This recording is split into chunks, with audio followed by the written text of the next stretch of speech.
بہت غور سے سنیے گا، مرنا سخت ہو، موت سے گھبراہٹ کن لوگوں کو ہوتی ہے وہ بھی سن لیجیے۔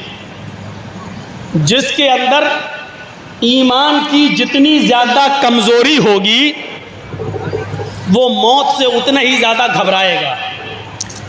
جس کے اندر ایمان کی جتنی زیادہ کمزوری ہوگی وہ موت سے اتنا ہی زیادہ گھبرائے گا، مرنے سے اتنا ہی زیادہ ڈرے گا۔ کتنے لوگوں کو میں نے دیکھا ہے جن کی عیادت کرنے گیا، نام نہیں لوں گا، بوڑھے ہیں، مولانا دعا کر، مسجد میں دعا کر۔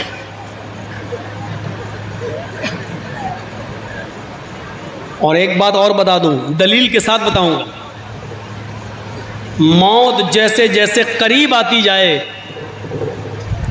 اور اپنی موت کو قریب دیکھ کر اس کے چہرے پر مسکراہٹ آتی جائے تو سمجھ لو کہ یہ آدمی مومن ہے۔ موت کا وقت قریب دیکھ کر جو خوش ہو، اب دعا بھی نہیں مانگنا چاہیے، وہ بھی غلط ہے۔ یہ دعا مانگنا حرام ہے، اللہ مجھے موت دے دے، یہ دعا آپ نہیں مانگ سکتے۔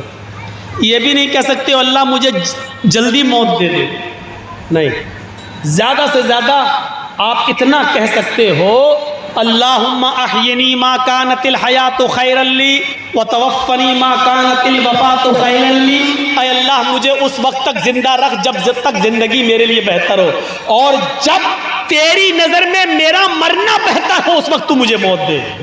جب آپ اللہ کے اوپر ڈال دیں گے اللہ مجھے اس وقت مار، اس وقت موت دے جب تیری نظر میں بہتر ہو، تو پھر اللہ بندے کو اس وقت موت دے گا جب بندہ عبادت میں اپنی زندگی گزارنے والا ہوگا اور پورے کے پورے ایمان میں داخل ہوگا۔ تو موت بھی آپ ڈائریکٹ نہیں مانگ سکتے، بلکہ یہ کہہ سکتے ہو کہ اللہ مجھے اس وقت موت دے جب مرنا میرے لیے تیری نظر میں بہتر ہو، ما کانت الوفات خیرا لی، جب میرے لیے مرنا بہتر ہو تیری نظر میں تب تو مجھے موت دے، یہ کہہ سکتے ہو۔ اچھا اب یہ بتاؤ، موت کا وقت قریب دیکھ کر کتنے لوگ ہیں جو خوش ہوتے ہیں؟ آپ اگر سب سے پوچھیں ہیں تو شاید مولانا جرجیس بھی پورے نہیں اتریں گے۔ اسٹیج پہ بیٹھا ہوا ایک بھی مولوی یہ نہیں چاہے گا کہ میں جلدی مر جاؤں، اور ایسا بھی نہیں کہ موت اس کو قریب آتے ہو اور اس کو خوشی ہوتی ہو، ایسا بھی۔ اب دلیل دے رہا ہوں میں، اللہ کے نبی صلی اللہ علیہ وسلم کی بیماری بڑھ گئی اور مرض الموت میں مبتلا ہو گئے، تو اللہ کے رسول کی ساری بیویاں آپ کے پاس بیٹھی ہوئی تھی۔ بہت زبردست واقعہ، سنیے گا میرے بھائیوں، اس سے آپ کو اندازہ لگے گا کہ کیا بات کہی اللہ کے نبی نے۔ اللہ کے نبی صلی اللہ علیہ وسلم کی بیویاں نبی کے پاس بیٹھی ہوئی تھیں، تو آپس میں ساری بیویاں آپس میں بات کر رہی تھیں کہ اللہ کے نبی صلی اللہ علیہ وسلم اس وقت اتنے بیمار ہیں، شاید آپ بچیں گے نہیں اور اللہ کو پیارے ہو جائیں گے۔ تو حضرت عائشہ نے سوال کیا، میری سپیڈ تھوڑی سی ڈاؤن ہو گئی کیونکہ یہ دلچسپ واقعہ میں آپ کو سنانا چاہ رہا ہوں، آپ اچھی طریقے سے سمجھ لیں۔ حضرت عائشہ نے ساری بیویوں کی طرف سے سوال کیا، اے اللہ کے رسول، اگر آپ اللہ کو پیارے ہو گئے، اللہ کے پاس چلے گئے، آپ اس دنیا سے رخصت ہو گئے، آپ کو قبر میں دفنا دیا گیا، تو یہ بتائیے کہ ہم جو آپ کی اتنی بیویاں آپ کے پاس بیٹھی ہوئی ہیں، ان میں کون سی بیوی سب سے پہلے آپ سے ملے گی؟ کون سی بیوی سب سے پہلے ملے گی؟ یعنی کس بیوی کا انتقال سب سے پہلے ہوگا؟ یعنی انتقال کے بارے میں پوچھ رہے ہیں، کون سی بیوی سب سے پہلے ملے گی، آپ کے پاس آئے گی؟ تو اللہ کے نبی صلی اللہ علیہ وسلم نے بھی سوچا اگر کسی ایک کا نام لے دوں گا تو ابھی بقیہ سب ناراض ہو جائیں گی، اب جس کی 2-3 بیویاں ہوں ان سے پوچھو کیسے گزرتی ہے۔ تو اللہ کے رسول نے کہا کسی ایک بیوی کا نام لوں گا تو سب چڑھ بیٹھیں گے، اچھا اسی کو زیادہ چاہتے تھے کیا؟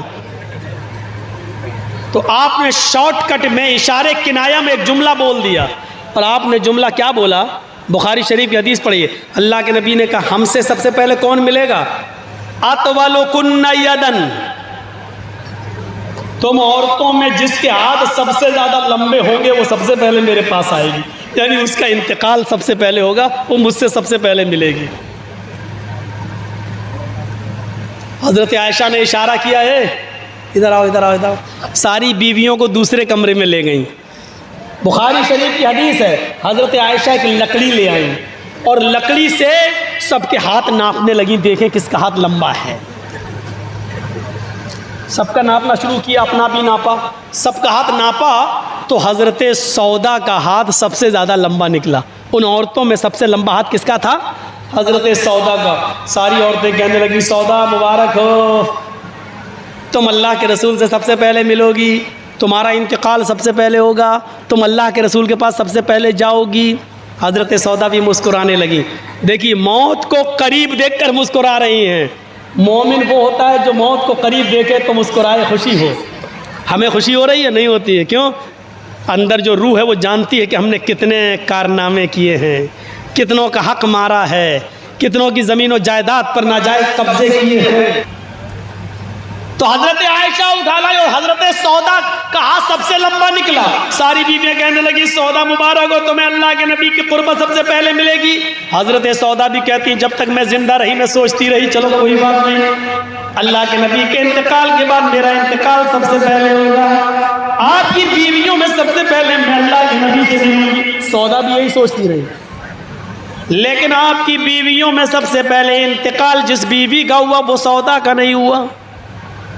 جب انتقال کا نمبر آیا تو آپ کی بیویوں میں سب سے پہلے جس بیوی کا انتقال ہوا اس بیوی کا نام تھا حضرت زینب۔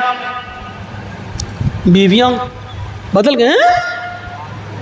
یہ کیا ہوا؟ اللہ کے نبی نے تو کہا تھا ہاتھ والو کنہ یدن، جس کے ہاتھ لمبے ہوں گے اور لمبے تو ہاتھ سودا کے، پھر زینب کا انتقال کیسے ہو گیا؟ جب غور کیا تو ان کو پتا چلا اللہ کے نبی کا یہ کہنا کہ جس کے ہاتھ سب سے زیادہ لمبے ہوں گے، اس کا کہنے کا مطلب یہ تھا کہ جو صدقہ اور خیرات کرنے والی سب سے زیادہ ہوگی، غریبوں اور مسکینوں میں دان کرنے والی، غریبوں اور مسکینوں میں لٹانے والی سب سے زیادہ ہوگی جس کے ہاتھ لمبے ہوں گے، یعنی جو خیرات کرنے والی صدقہ کرنے والی سب سے زیادہ ہوگی وہ سب سے پہلے دوسرے لے گی۔ سمجھ نہیں پائی تھی بیویاں بھی، اور حضرت زینب کا انتقال سب سے پہلے ہوا کیونکہ وہ سب سے زیادہ لمبے ہاتھ والی تھی، یعنی صدقہ اور خیرات کرنے والی تھی۔